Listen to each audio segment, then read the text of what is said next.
예, 성도 여러분 가운데서 아마 연세가 70이 많이 넘으신 분들은 우리 나라를 빼앗겼던 그런 기억을 가지고 계실 줄로 압니다. 나라 빼앗겼을 때 사람들의 심정이 어땠을까? 저는 알 수가 없습니다. 제가 살던 나라를 빼앗겨 본 적이 없기 때문에요. 대한민국이나 또 미국이나 제가 지금은 미국 시민권을 가지고 있지만은 미국도 강력한 나라고요. 빼앗겨 본 적이 없습니다. 그런데 빼앗겨 본 조상들은 어떻게 생각했을까요? 나라를 일본에 빼앗기고 그 일본에서 태어나셔서 그 일본 통치 가운데서 태어나 가지고 만주에서 용정이라는 곳에서 태어난 윤동주라는 시인이 있습니다. 그런데 윤동주라는 시인이 1942년에 창씨개명이라는 명령이 나라로부터 내려졌습니다. 그래서 자기 이름을 일본식으로 바꿔야 되는, 성과 이름을 일본식으로 바꿔야 되는 것입니다. 얼마나 곤혹스러운 일이었겠습니까? 제가 민종기라는 이름이 있는데 너 이시하라라고 바꿔라 그러면은 기분이 어떻겠습니까? 그렇게 창씨개명의 명령이 내려오기 5일 전에 1942년에 참회록이라는 그런 시를 윤동주 시인이 썼습니다. 참회록의 내용은 제가 잠깐 읽어드리죠. 파란 녹이 낀 구리거울 속에 내 얼굴이 남아있는 것은 어느 왕조의 유물이기에 이다지도 욕될까. 나는 나의 참회의 글을 한 줄에 줄이자. 만 24년 1개월을 무슨 기쁨을 바라며 살아왔던가. 내일이나 모레나 그 어느 즐거운 날에 나는 또 한 줄의 참회록을 써야 한다.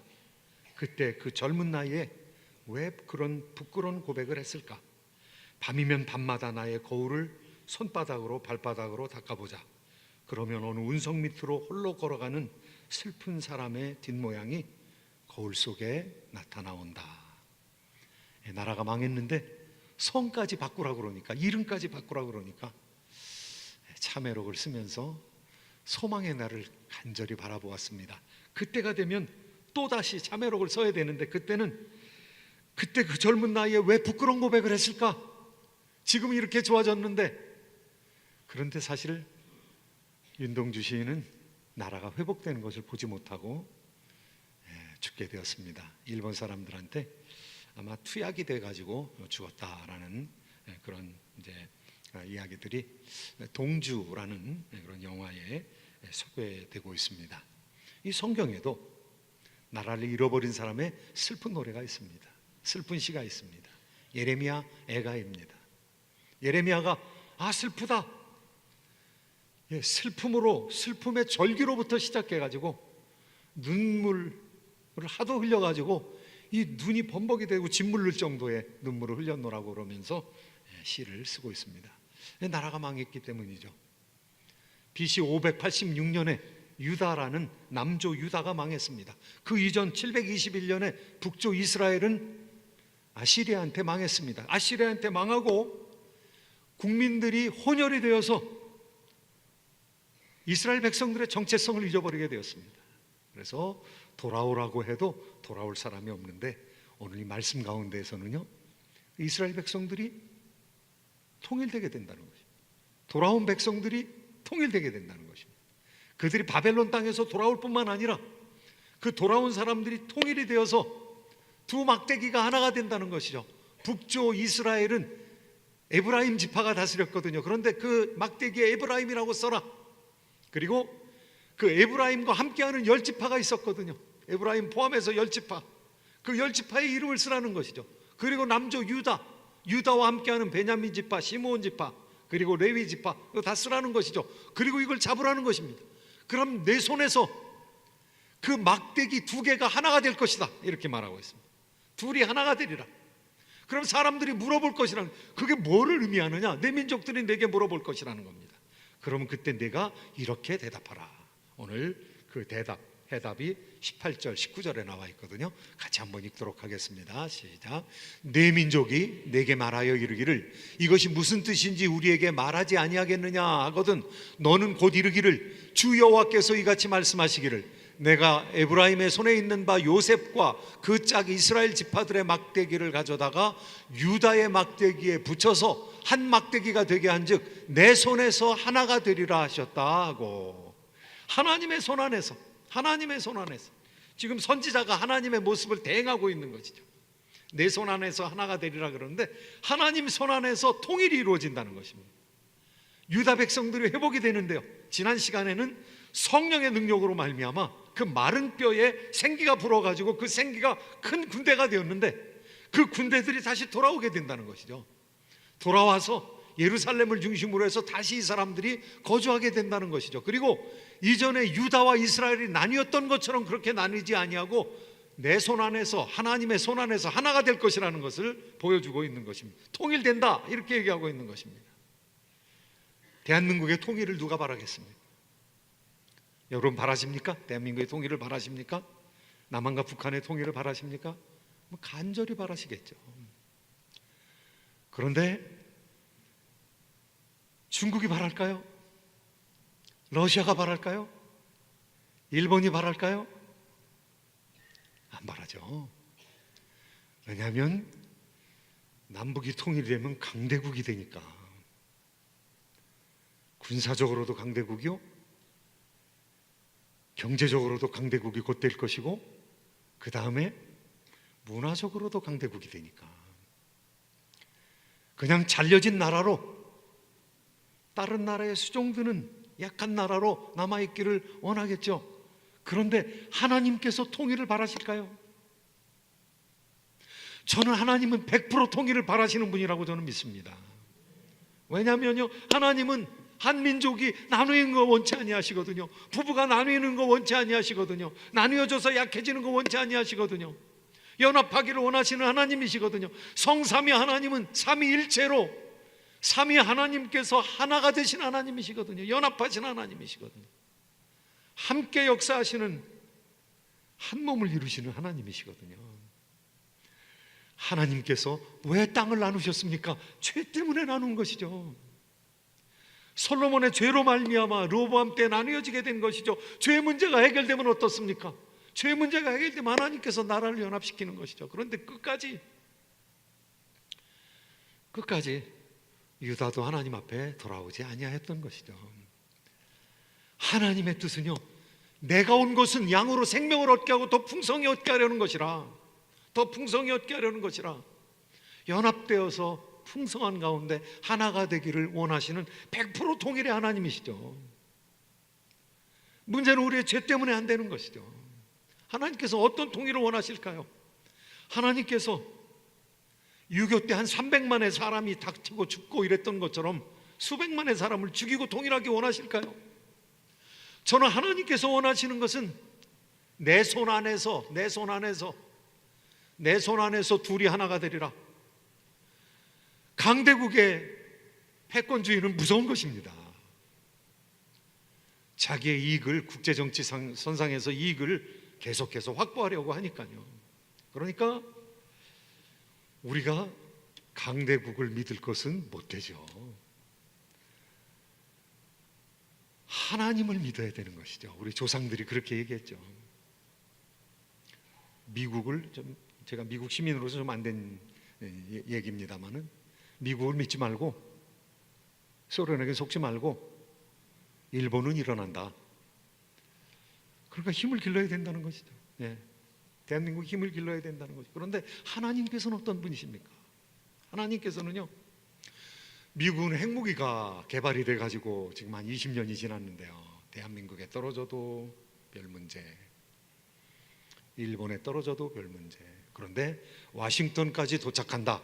그럼 이거 미국 문제죠. 그러니까 지금 손대고 있는 것이죠. 지금 협상하고 있는 것이죠. 엄청난 전략무기를 갖다 놓고 전쟁을 배경으로 해서 지금 협상하고 있는 거죠. 그런데 협상이 잘 안 되고 있는 거죠 지금. 그러니까 폼페이오 장관이 김정은 위원장의 결단이 필요하다 이렇게 얘기하고 있는 거죠. CVID 안 따라오고 있는 거죠. 그건 20년 전에도, 비핵화라는 얘기는 20년 전에도 했었거든요. 클린턴 대통령 시절에도 했거든요. 그런데 지금은 CVID라는 거죠. 완전하고, 그리고 검증 가능하고, 또 다시 되돌릴 수 없는 그런 비핵화를 해야 된다. 그러면 체제 보장해 주겠다. 그런데 불안한 거죠. 체제 보장을 해줄지 안 해줄지 어떻게 합니까? 이거 불안한 거죠. 그러니까 점차적으로 하자는 거죠. 북한 군부에 있는 이 강성파들이 또 정권을 뒤집을 수도 있죠. 그러니까 이거 한꺼번에 해결할 것이 아니라 점차적으로 해결하고 사람들의 생각을 바꿔가면서 해결해야 되니까 군부 지도자들도 바꾼 거죠 지금. 예. 트럼프 대통령이 그 저간의 사정을 알고 6월 12일 날 만나기는 할 건데 이건 과정이다 이렇게 얘기하고 있는 거. 아직도 해결 안 된 게 있다는 거죠. 지금 항복하고 나오지 않았다는 것이죠. 우리는 무엇을 기도해야 되겠습니까? 지금 국제정치가 막 변하는 때입니다. 변곡점에 와 있습니다. 어떻게 기도해야 될까요? 하나님의 백성들이 어떻게 기도해야 될까요? 우리 민족을 위해서 어떻게 기도해야 될까요? 이 하나님께서는요, 전쟁을 통해서 수백만을 죽이는 것이 하나님의 뜻이 아닙니다. 수십만을 죽이는 것이 하나님의 뜻이 아닙니다. 어떨 때 그렇게 하십니까? 심판할 땐 그렇게 합니다. 그런데 하나님께서 오래 참아 기다리시는 분이시죠. 한 영혼이라도 구원받기를 오래 참아 기다리신 하나님께서 전쟁을 통해서 통일을 이루는 것은 하나님의 방법이 아닌 것이, 어쩔 수 없기 때문에 문명을 청소하는 것이죠. 죄를 청소하기 위해서 그렇게 제국을 일으킬 수는 있지만은요, 하나님이 한 번도 자신을 제국의 황제라고 표현한 적이 없죠. 예수님을 황제라고 표현한 적이 없죠. 자기 민족이 자기의 영역 안에서 편안하게 살아가는 거, 이거 하나님께서 원하시는 것이죠. 그러니까 100% 하나님께서는요, 평화 통일의 하나님이세요. 그런데 나라들은 그렇게 하지 않습니다. 나라들은 사정이 없어요. 인정사정이 없습니다. 하나님께서 이루시는 그 통일, 그 평화 통일입니다. 내 손 안에서 하나가 되리라. 강대국의 손에서 하나가 되면은요, 이거는 피 흘리는 겁니다. 이 국제정치의 역학관계로 하나가 되면은요, 패권 전쟁의 틈바귀 속에서 하나가 되면 이거 피 흘리는 겁니다. 그런데 한국이 아직은 강대국이 됐다고 하지만은 주변에 있는 나라들이 어떤 나라들입니까? 다 핵무기 가진 나라들입니다. 우리의 동맹이 되어 있는 미국, 핵무기 가진 나라. 국경을 맞대고 있는 러시아와 중국, 핵무기 가진 나라들입니다. 대통령 하기는 얼마나 힘들겠습니까? 여러분, 좌파 우파 따지지 말고 대통령 위해서 기도해야 됩니다. 중국에 가가지고 혼밥 먹고요, 여기 미국에 와가지고 20분 회담하고요, 비행기 타고 와서 20분 회담. 그런데 김영철이라는 북한의 2인자는 와가지고 2시간 회담하고, 이게 뭡니까 도대체 이게? 기도해야 되는 것이죠. 예. 기도해야 되는데 누구에게 기도해야 되느냐? 평화 통일을 가져다 주시는 하나님께 우리가 기도해야 되는 것이죠. 예. 시편 14편 6절 7절 말씀을 한번 보시면서 우리 기도 제목을 찾으시기를 바랍니다. 함께 읽습니다. 너희가 가난한 자의 계획을 부끄럽게 하나 오직 여호와는 그의 피난처가 되시도다. 이스라엘의 구원이 시온에서 나오기를 원하도다. 여호와께서 그의 백성을 포로된 곳에서 돌이키실 때에 야곱이 즐거워하고 이스라엘이 기뻐하리로다. 아멘. 바벨론이 해방시키는 거 아니죠. 주변에 있는 열국들이 해방시키는 것이 아니죠. 오직 하나님께서 해방시키는 것이죠. 너희가 가난한 자의 계획을 부끄럽게 하나? 대한민국이 주변에 있는 강대국들에 지금 둘러싸여 있어가지고 통일을 해야 되겠는데 지금 어떻게 해야 될지 모르는 것이죠. 강대국의 눈치를 봐야 되는, 동맹국의 눈치를 봐야 되는 것이죠. 또 소련과 중국의 눈치 보지 않을 수가 없는 것이죠. 너희들이 가난한 자의 계획을 부끄럽게 하나? 대한민국이 강력한 나라들에 둘러싸인, 자기 운명을 스스로 결정할 수 없는 그런 나라가 된 것이죠. 그러나 누가 피난처라고 했습니까? 여호와께서 피난처가 되시는도다. 그러니까요, 하나님을 아버지로 아는 저희들은 하나님 앞에 간절히 기도하며 나가야 되는 것이죠. 두 번째 통일을 이루시는 분이 누구라고 이야기하고 있습니까? 한 왕 밑에서 백성들이 존재하게 된다는 것입니다. 이스라엘 백성들이 해방되는 것 굉장히 기쁜 일이죠. 그런데 왕을 가지게 된다는 거예요. 한 왕을 가지게 된다는 거예요. 그 왕의 이름이 다윗이라는 거예요. 이 얼마나 기가 막히고 즐거운 일입니까? 하나님께서 회복을 시켜주시는데 이제 다윗의 왕가가 다시 회복된다고 얘기하고 있습니다. 24절, 25절 말씀 같이 한번 읽도록 하겠습니다. 내 종 다윗이 그들의 왕이 되리니 그들 모두에게 한 목자가 있을 것이라. 그들이 내 규례를 준수하고 내 율례를 지켜 행하며 내가 내 종 야곱에게 준 땅, 곧 그의 조상들이 거주하던 땅에 그들이 거주하되 그들과 그들의 자자손손이 영원히 거기에 거주할 것이요 내 종 다윗이 영원히 그들의 왕이 되리라. 여기서 다윗은 신학자들이 여러 가지로 이렇게 해석할 수 있는데요, 역사 속에서 이스라엘의 왕이 된 사람이 없습니다. 왕이 된 사람이 한 사람이 있는데 다윗 가문이 아니라 레위 가문의 왕이 된 사람이 한 사람이 있습니다. 이스라엘 백성들이 돌아왔습니다. 그래서 스룹바벨이라는 총독, 다윗의 혈통입니다. 스룹바벨 총독이 통치했거든요. 하나님께서 나라를 세우신다고 그랬는데 나라가 페르시아 밑에 있는 소국이었거든요. 스룹바벨이, 느헤미야가 통치를 했습니다. 그런데 왕은 아니었죠. 그런데 하나님께서 이루어 주신 것은 있습니다. 한 나라가 되었고 다시는 갈라지지는 않았습니다. 그런데 한 나라로 가다가 페르시아 시대가 끝났고 그리스 시대가 왔습니다. 그리스 시대에 저항을 합니다. 저항을 해가지고 하스모니안 왕조가 세워지는데요, 이 마카비 왕조, 중간 시대라고 하죠. 말라기에서 이제 신약 시대가 올 때까지 400년 그 사이에 하스모니안 왕조 가문이 왕가가 세워지는데 그 왕가가 레위 사람들의 왕가입니다. 그러니까 다윗 가문이 아니에요. 그러니까 여기 있는 예언의 말씀이 이루어지지 않은 것이죠. 그런데 자신이 와서 유대인의 왕이라고 했던 사람이 있습니다. 하나님께서 영원한 나라, 다윗의 혈통으로 영원한 나라를 세우시겠다고 그랬는데 내가 왕이라고 그런 사람이 있습니다. 예수 그리스도이십니다. 내가 유대인의 왕이라고 그러셨습니다. 나라를 세우는데 다윗의 나라를 회복한다는 것이죠. 다윗의 나라를 회복한다는 건 예수님께서 나라를 세우셨다는 것이죠. 나라가 세워졌습니다. 성령 충만함을 받은 사람에 의해서 새로운 나라가 세워진 것이죠. 로마에 속하지 않은 나라, 유대민족에게 속해 있지 않는 나라, 이 교회라는 새로운 나라가 세워진 것입니다. 네가 유대인의 왕이냐? 네가 말한 대로 내가 왕이다. 예수님께서 빌라도 총독 앞에서 하셨던 말씀입니다. 그런데 내 나라는 이 땅에 속해 있지 않다, 그렇게 말씀하십니다. 이게 로마와 같은 폭력적인 질서에 속해 있지 않다는 것이죠. 하나님의 통치 가운데 속해 있다는 것이죠. 예수님께서 지금 이 시대의 나라를 세우신다면 어떻게 세우시겠습니까? 예수님 재림하시면 이 세속 나라는 없습니다.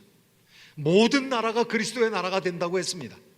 그럼 예수 믿는 사람들이 살아가고 있는 교회의 시대 동안, 이 은혜의 시대 동안 하나님께서 원하시는, 예수님께서 원하시는 좋은 나라가 어떤 모습의 나라이겠습니까? 예수님께서 미국이라는 나라를 인정하십니다. 대한민국이라는 나라를 인정하십니다. 북한이라는 나라를 허용하셨습니다. 소란이라는 나라를 허용하셨습니다. 그런데 하나님께서 어떤 나라를 세우시기를 원하실까요? 어떤 나라로 변혁시키시기를 원하실까요? 미국은 위대한 유산을 가지고 있습니다. 그 위대한 유산은 자유입니다. 미국을 세운 이데올로기를 얘기하면은요, 요새는 누구든지 다 민주주의라고 그러니까 민주주의를 빼면은요 자유주의입니다. 리버럴리즘. 미국 사회의 특징은 자유입니다. 그리고 특별히 종교의 자유가 포함되어 있습니다. 미국은 기독교 나라라고 하지 않습니다. 예수 믿는 사람이 많아도 종교적인 관용을 가지겠다는 것이죠. 종교에 있어서 다른 사람에게 손해 끼치지 않으면 집단 자살하고 그러지 않으면은 그냥 종교에 대해서 관용을 베푸는 것이죠. 왜 그랬습니까? 영국에서 국교도 이 성공회를 인정을 했기 때문에 그것 밑에서 많은 사람이 핍박당했거든요. 그러니까 청교도들이 이 나라에 들어와서는요, 왕도 없는 나라, 왕 없이 자유로운 나라, 그냥 헌법에 의해서 운영되는 나라, 그 다음에 종교를, 국교를 선언하지 않는 나라, 그래서 종교적인 자유가 있는 나라, 언론 집회 결사의 자유가 있는 나라, 이 자유입니다. 예수님께서 복음을 마음대로 전파할 수 있고, 그리고 개인들이 잘 강력하게 자라날 수 있는 그런 나라를 허용하시는 것이죠. 예수님께서 기뻐하시는 것이죠. 그래서 믿음이 들어간 나라, 개신교의 믿음이 들어간 나라가 자유로운 나라가 있는 것이죠. 계급 차별이 없는 나라를 만드시기를 원하시는 것이죠. 그런데 이 세상에 그런 나라만 있습니까? 전체주의 국가도 있습니다. 한 사람이, 집권자나 집권자층이 완전히 권력을 잡고 종교가 이래야 된다 저래야 된다 얘기하는, 종교를 어떻게 정치인들이 얘기할 수 있습니까? 진리에 대해서 통일하는 사람들이 있습니다. 진리를 어떻게 통일할 수 있습니까? 진리가 디스코르스 없이, 진리가 논의나 담화 없이 어떻게 진리를 우리가 추적하고 알아나갈 수가 있겠습니까? 자유롭지 않으면 우리가 진리를 발견할 수 없습니다. 진리는 권력을 가진 사람이 이게 진리다라고 얘기해서 진리가 되는 것이 아닙니다. 우리의 삶에 부합해야 되는 것이죠. 그리고 하나님의 계시의 말씀에 부합해야 되는 것이죠. 그러니까 예수님께서 기쁨으로 허용하시는 나라가 어느 나라겠습니까? 자유 통일되는 거 하나님께서 원하시는 것이죠. 자유로이 통일되는 것을 하나님께서, 예수님께서 원하시는 것이죠. 그렇기 때문에 뭐를 없애야 된다? 우상을 없애야 된다, 이렇게 얘기하고 있습니다. 여기 오늘 23절의 말씀 같이 한번 읽으시도록 하겠습니다. 함께 읽습니다. 그들이 그 우상들과 가증한 물건과 그 모든 죄악으로 더 이상 자신들을 더럽히지 아니하리라. 내가 그들을 그 범죄한 모든 처소에서 구원하여 정결하게 한즉 그들은 내 백성이 되고 나는 그들의 하나님이 되리라. 이 우상을 없애야 된다. 지금 뭐 우상 만들어 놓고 섬기는 사람은 별로 없습니다. 그런데 우상이 있습니다. 뭐가 우상입니까? 돈이 우상입니다. 뭐가 우상입니까? 테크놀로지가 우상입니다. 돈 벌기 원하는 사람은 테크놀로지에 투자를 하니까요. 강력한 무기를 가지기를 원하는 사람은 테크놀로지에 투자하니까요. 그리고 그 이전에 우상이었던, 이데올로기가 우상이었던 시대가 있었습니다. 지금도 그 이데올로기가 살아있는 것이죠. 그런데 리버럴리즘은요, 다양한 이론과 논리를 인정하지만은요, 커뮤니즘에서는요, 커뮤니즘이, 공산주의 이데올로기는 다양한 이론을 인정을 하지 않죠. 공산주의 이데올로기가 최대 이데올로기입니다. 그게 진리입니다. 그 이데올로기로 다른 이데올로기를 핍박하는 것이죠. 종교를 핍박하는 것이죠. 그러니까 공산주의 지도자들 가운데서는요, 자기들이 생각하고 권력으로 집행하는 것이 강력한 이데올로기가 되어서, 공산주의에 속해 있는 나라들은요, 그 종교였습니다. 이데올로기라는 것이 종교를 대체하는 거였죠. 종교성을 가지고 있어요. 마치 우리나라 이조시대에, 조선시대의 사회 이데올로기로서의 유교, 컨퓨셔니즘, 이 유교가 집단 이데올로기가 되어서 그것에 따라서 사람을 죽이기도 하고 살리기도 하고, 그것 때문에 논쟁이 일어나기도 했던 것이죠. 공산주의 이데올로기, 스탈린이 정권을 잡았을 때는 스탈리니즘, 레닌이 정권을 잡았을 때 레니니즘, 그거 종교였던 것이죠. 마오쩌둥이 권력을 잡았을 때 마오이즘, 유고슬라비아 티토가 권력을 잡았을 때 티토이즘, 그 다음에 우리나라 한편에 김일성 주체사상, 주체 이데올로기가 있는 것이죠. 이거 종교입니다. 그런데 오늘 성경 말씀에서는 어떻게 통일이 이루어져야 되느냐? 우상을 철거하라는 거죠. 우상을 철폐해야 된다는 것이죠. 자유로운 통일이, 자유 통일이 이루어져야 된다는 것이죠. 그래야 예수님이 인정받을 수 있다는 것이죠. 사회는 두 가지 사회로 나눌 수 있습니다. 칼 포퍼라는 사상가는요, 오스트리아 출신의 영국 사상가인데요, 열린 사회와 그의 적들이라는 책을 써냈습니다. 우파 이데올로기, 우파 사회주의로서 자기 나라가, 오스트리아가 멸망되는 것을 보았습니다. 히틀러에 의해서, 우파 사회주의에 의해서, 좌파 사회주의에 의해서 다른 나라들이 황폐하게 되는 것을 보았습니다. 그러니까 이 전체주의는 문제구나. 이 전체주의는 우상이거든요. 전체주의 이데올로기는 그게 우상이거든요. 그 이데올로기를 장악하고 있는 사람들이 신관이거든요. 그리고 백성들을 평신도로 만드는 거거든요. 그거 해결해야 된다는 것이죠. 우리 예수님께서 아직 재림하시지 아니하시고 지금 이 세상을 바라보고 있습니다. 이 세상에서 복음이 풍성하게 드러날 수 있는 세상, 이 자유주의죠. 하나님께서 기뻐하시겠죠. 잠정적이긴 하지만 예수 그리스도가 직접 통치하시는 그 나라가 오기 전까지는 그냥 허용하셨는데 기쁨으로 허용하신 것이 그럼에도 불구하고 자유주의겠죠. 공산주의 사회, 이 우상을 척결해야 된다는 것이죠. 그렇다고 해서 자본주의 사회, 이 자유주의가 횡행하는 이 자본주의 사회가 거기에는 우상이 없느냐? 우상이 왜 없겠습니까? 돈이 우상이죠. 돈을 벌기 위해서 테크놀로지에 투자해야 되는, 각국이 지금 테크놀로지에 투자해서 군사, 경제, 의학, 무역 모든 부분에서 테크놀로지를 장악하기 위해서 노력하고 있죠.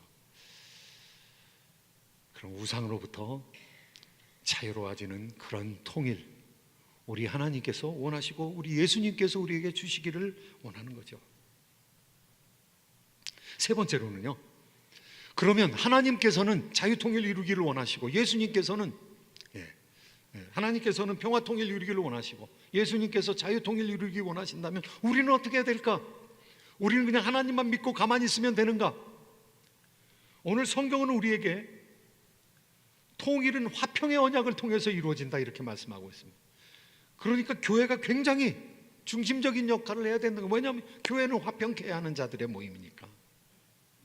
그런데 교회가 화평케 하는 자들의 모임이 되려면은 우리 마음에 화해가 일어나야 되지 않겠습니까? 우리 마음의 회복이 일어나야 되지 않겠습니까? 하나님께서는 언약을 맺으시면서 하나님끼리만 언약 맺고 성삼위 하나님만 언약 맺고 우리를 빼지 않죠. 성령이 임했을 때 성령 강림절에 시내산에서 하나님께서는 이스라엘 백성들과 함께 언약을 맺으셨습니다. 이 예수 그리스도께서 우리와 함께 복음을 통해서 언약을 맺으시겠다는 것이죠. 이 언약은 화평의 언약이라는 것입니다. 하나님과 우리가 화평하게 된다는 것이죠. 이웃이 화평을 이루게 된다는 것이죠. 놀라운 말씀이죠. 그런데 우리가 화평을 이루려면 어떻게 해야 됩니까? 우리가 통일을 이루어야 되는데 화평의 통일, 하나님께서 주시는 평화 통일을 이루려면 우리가 어떻게 해야 되겠습니까? 우리가 화해 통일을 이루기 위해서는요, 우리에게 성소가 있어야 합니다. 우리 마음 가운데 이 세상으로 전부 환원시킬 수가 없는 나의 정치 이데올로기가 자유주의로 다 해결이 됐다, 나의 정치 이데올로기가 사회주의로 다 해결이 됐다, 그거 예수 안 믿는 사람 얘기입니다. 우리는 정치적으로 이 세상의 이데올로기로 환원시킬 수 없는, 그 이데올로기로 바꿀 수 없는 영역이 우리 가운데 우리의 성소가 존재하는 것이죠. 제가 미국 사람입니다. 그런데 미국 사람이기 전에 예수 믿는 사람입니다. 예수님이 저의 왕이십니다. 이 나라에 사는 동안 저는 미국의 주권의 영향을 받지만은 영원한 나라의 백성으로서 저는 영원히 예수 그리스도의 주권에 굴복합니다. 저는 대한민국에 살 때는 대한민국의 국민이었습니다. 그런데 저의 애국심으로 저의 모든 삶이 다 해석되지 않습니다. 왜냐하면 하나님에 대한 충성이 남아있기 때문에.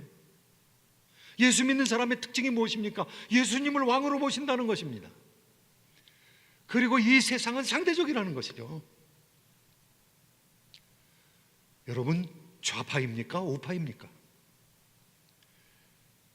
여러분, 어디에 속해 계십니까? 영남에 속해 있습니까? 호남에 속해 있습니까? 이 세상에서 이걸 가르는 거죠. 그런데 그것이 여러분의 정체성입니까?